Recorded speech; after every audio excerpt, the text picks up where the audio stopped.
Hello and welcome to Sahitya Safari. Have you ever wondered what gives a poem its rhythm? Or why some verses feel like a gentle melody while others gallop like a wild horse? Well, it's all in the feet, the building blocks of poetic meter. So today, we are diving into the heartbeat of poetry, the world of feet and meter. We'll begin by understanding what is syllable. A syllable is an unbroken vowel sound within a word. Every syllable must contain at least one vowel sound. Okay? Now, why are these syllables important? Because they are the building blocks of words and are essential in understanding pronunciation, rhythm, and structure. Now, I'm sure everybody knows vowels, right? A, E, I, O, U. And when we pronounce these vowels by including the surrounding consonants, those unbroken sound units are syllables. Okay? Now, why am I saying unbroken again and again? Let's see by example. In the first example, cat, there is one syllable. Why? Because there is only one vowel sound, cat. Okay? In the next example, tiger, there are two syllables because there are two vowel sounds, tiger. In case of banana, there are three syllables, na. So, total three vowel sounds. Now, important point, vowels at the end of the word are mostly silent, and that's why they're not counted. In the example, kite, the spelling is K-I-T-E, but we pronounce it as kite, not kite. So, there is only one syllable, kite. Okay? In chocolate, there are three syllables, chocolate. We don't pronounce it as chocolate, right? And the word Q has four vowels in total, but we pronounce it as Q, so only one syllable. Another important point is vowels clubbed together make one unified sound, so we count them as one syllable. Okay? Like house. So we are clubbing O and U together, and therefore there is only one syllable. Okay? Out, one syllable. Gate, one syllable. Now I trust the concept of syllables is clear to you by now. Stress or accent is the relative emphasis or prominence given to a certain syllable in a word.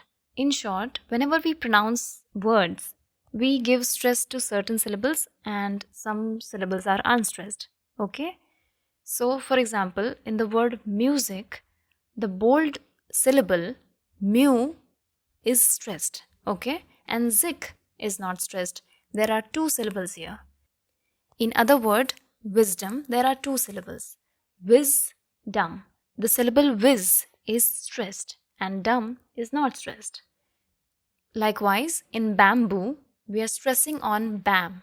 Okay? And boo is not stressed. Again, in the next word, beautiful, we are stressing on the syllable bew. Okay? And t, full are not stressed.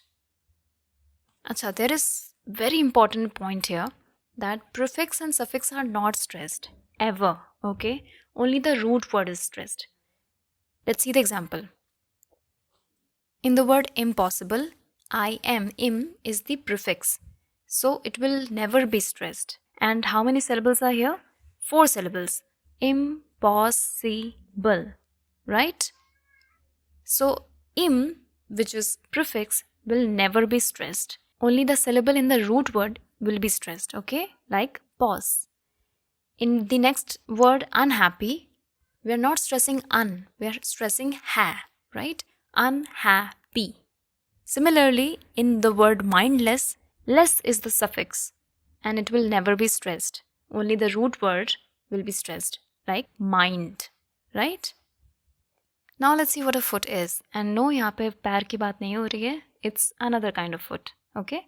So a foot usually contains one stressed syllable and at least one unstressed syllable, okay? I'm saying at least. So there can be more than one, right? But यहाँ पे stressed तो एक ही होना चाहिए. Under some exceptions, there can be two stressed syllable, right? Guys, you will get the clear picture of foot in the following example. This is a beautiful poem by Emily Dickinson. Now a layman will recite this poem like this. Tell all the truth, but tell it slant. Success in circuit lies. Too bright for our infirm delight. The truth's superb surprise. But we are literature students. We are not laymen, right? So we must know where the syllable should be stressed and where it shouldn't. So if we divide this poem into feet, plural of foot, and mark the stressed and unstressed syllable, it will look like this. So a general way to separate the poem into feet is drawing these vertical lines, okay? And remember, bold ones will be stressed and the other ones will not be stressed. So if we recite this poem now, we will recite it like this. Tell all the truth, but tell it slant. Success in circuit lies. Too bright for our infirm delight. The truth's superb surprise.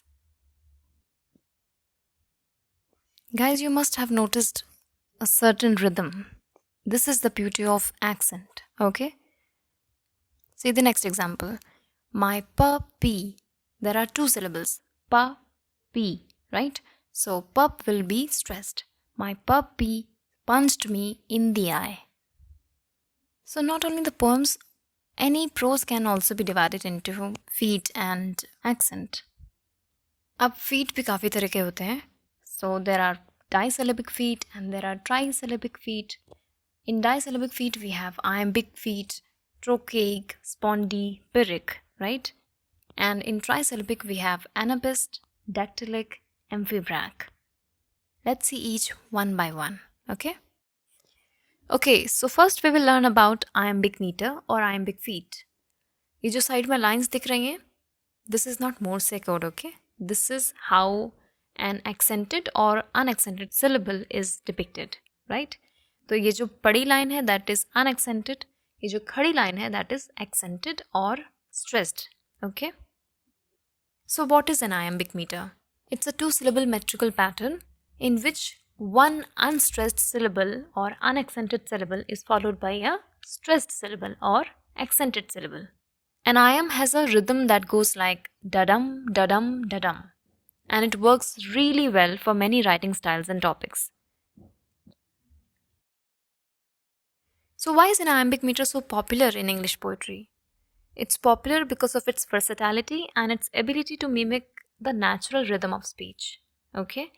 This makes iambic meter an effective choice for creating verses that sound smooth and conversational. And this is the reason why poets and writers use iambic meter in love sonnets or in poems which have themes like beauty, nature, love, okay? All the light themes, all the sweet themes. This is again one of the ways to identify iambic meter. I have taken a beautiful poem by Emily Dickinson, and though this poem talks about death, but in this poem, death is not something to be feared from. It is rather a companion. So if we divide the lines into feet and mark the accented and unaccented syllable, it will look like this. Remember, we have to stress on the bold syllables, okay? So, because I could not stop for death, he kindly stopped for me. The carriage held but just ourselves and immortality. We have two syllables in because. Because. B is unaccented and cause is accented, right? Similarly, I is unaccented, could is accented. So you can see that is following the pattern of iambic meter, okay? And how many accented syllables are there? There are 4. Cause, could, stop and death. Therefore, it is an iambic tetrameter, okay? Because 4 syllables are stressed.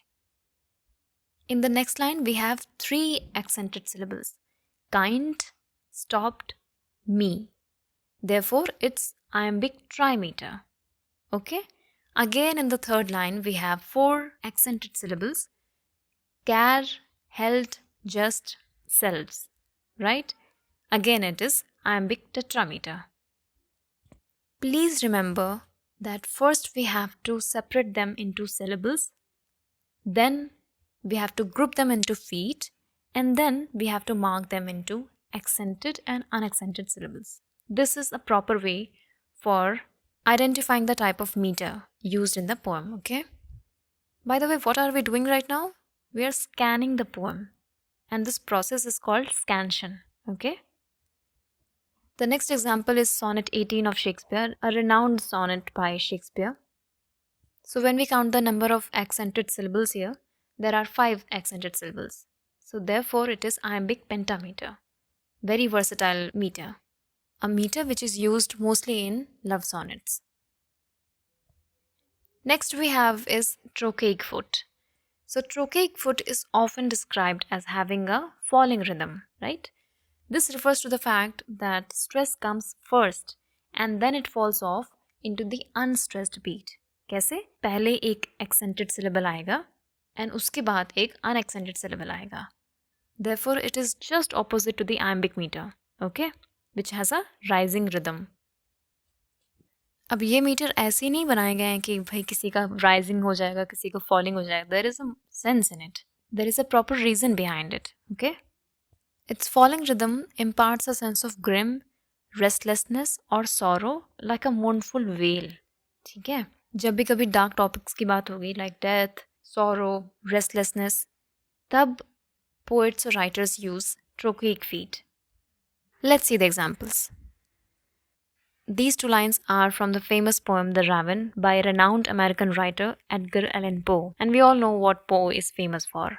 He's very famous for his dark themes, right? So now you guys know the drill, right? Feet, accented, unaccented. So it goes like, and the raven never fleeting, still is sitting, still is sitting. Guys, remember that ing is also a suffix, okay? So it is never supposed to be accented. Here in every feat we have 1 accented and 1 unaccented syllable, okay? The first is accented like and the next is unaccented like the. Similarly, in raven we have 2 syllables, ra, ven. So ra is accented and ven is unaccented, okay? Now notice in the second line, we have door, a single accented syllable, okay? This is called catalectic. When we have a single accented syllable at the end of the line, that's catalectic. And we'll learn about it in the end of the video, okay? In the next example, we have a poem by William Blake. Tiger, tiger burning bright, in the forests of the night, what immortal hand or eye could frame thy fearful symmetry? Most of the lines follow the typical trochaic pattern. First accented and the next unaccented syllable, okay? But in the first line, notice we have bright all alone, a single accented syllable, right? It is again catalectic. And in the second line, we have of the night.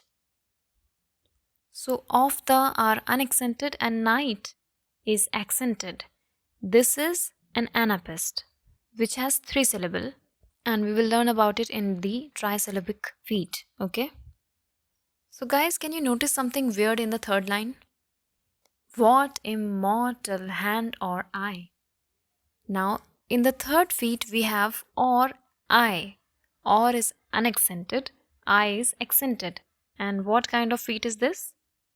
Exactly, this is iambic feat, in which the first syllable is unaccented and the next one is accented. So guys, there is no need to get confused here. A poem can have all sorts of feet, but we have to first identify a dominant feat and the next feat which are scattered here or there. And this poem is a very good example of employing different kinds of feat, okay? So see, in just 4 lines, William Blake made us learn so many things. Moving on, the next disyllabic feat is spondi. We have 2 khadi lines here. That means we will have 2 stressed syllable, okay? So let's learn what spondi is. A spondi is a 2-syllabic metrical pattern in which both syllables are stressed. Now this is used rarely in poetry. Of course, that's a given. Usually spondi is used with other feet like iambic meter, but it does add a lot of emphasis on the mood of the poem. Like, cry, cry, Troy burns, or else let Helen go. Or, break, break, break. Notice the kind of emphasis which is given on these words cry, cry, Troy burns. These are not the words which can be unaccented. These have to be accented because the mood of the poem demands it. So, wherever the writer feels like adding a lot of emphasis, they use spondy. Okay? Next is pyrrhic, just opposite of spondy. It refers to a metrical foot that contains two unaccented or unstressed syllables. And in contrast to other types of feet, poets typically do not rely on them to build complete poems because when they are employed, they usually evoke a very sluggish or monotonous mode. See the example to a green thought in a green shade.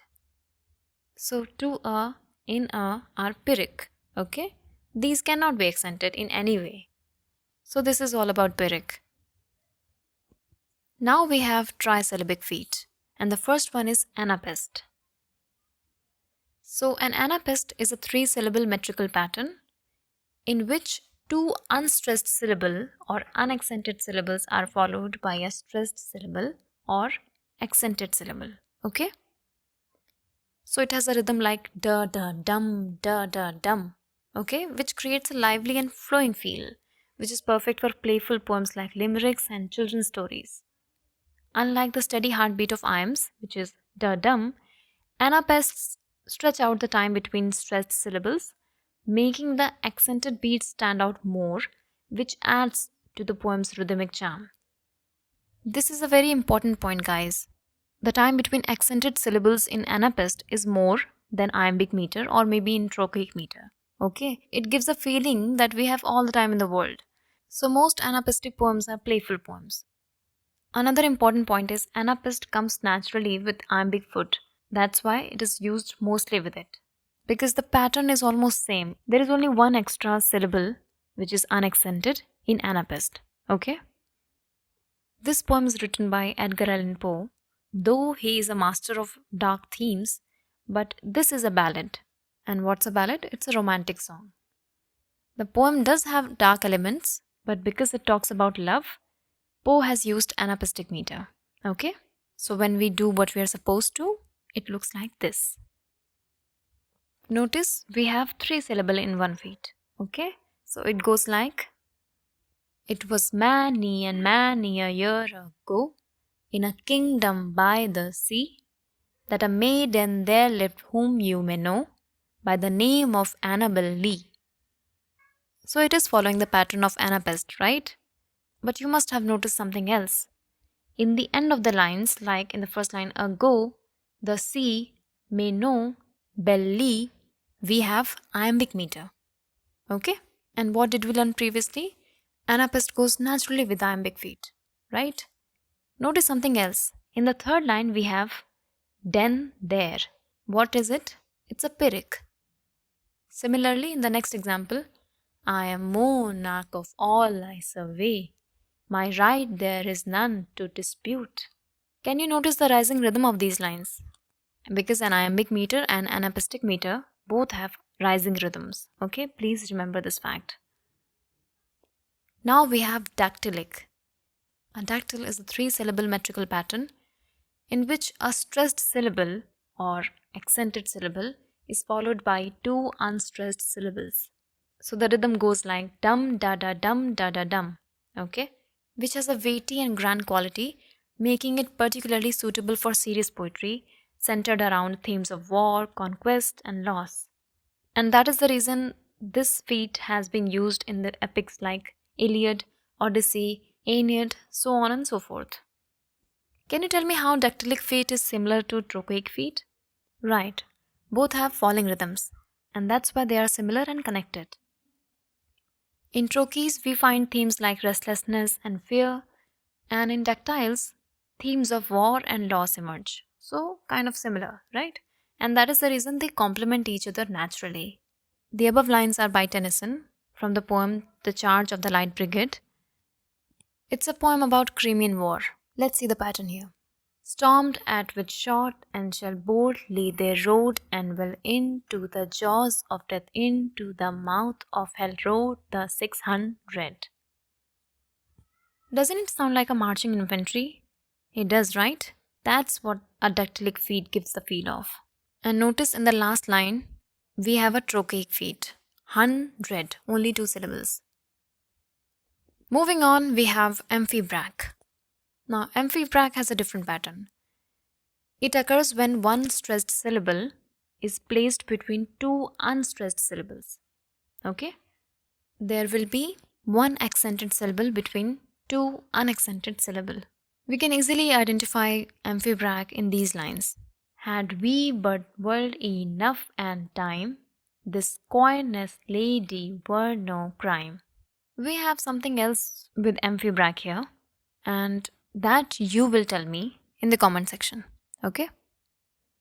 We have already discussed about acephalous, but let's get a clear picture here.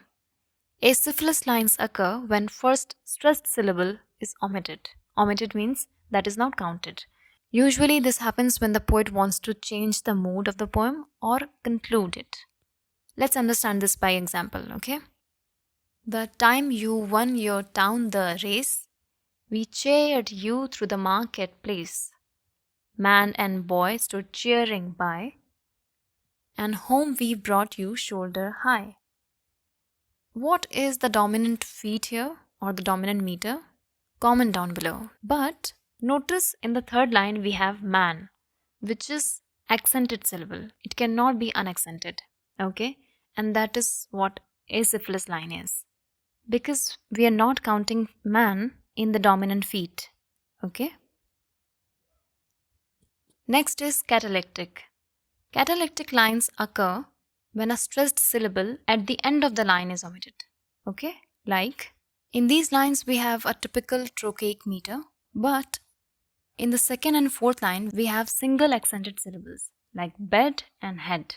These cannot be unaccented. So that is catalectic line. Now, why did we learn all this? And why do we have to? To clear some exam? Yeah, maybe. But the deeper reason is understanding feet and meter is like learning the rhythm of a song. Feet and meter are like ingredients in a recipe. We don't just throw random things into a pot. We adhere to a recipe, right? Similarly, poets utilize specific rhythms and meters to evoke the feelings they desire from their poetry. So keep exploring these patterns and you will find yourself connecting with the heartbeat of every poem you read. That's all, guys. Thank you so much for watching. If you enjoyed it, don't forget to like, share and subscribe for more videos. This is me signing off. Till then, keep reading.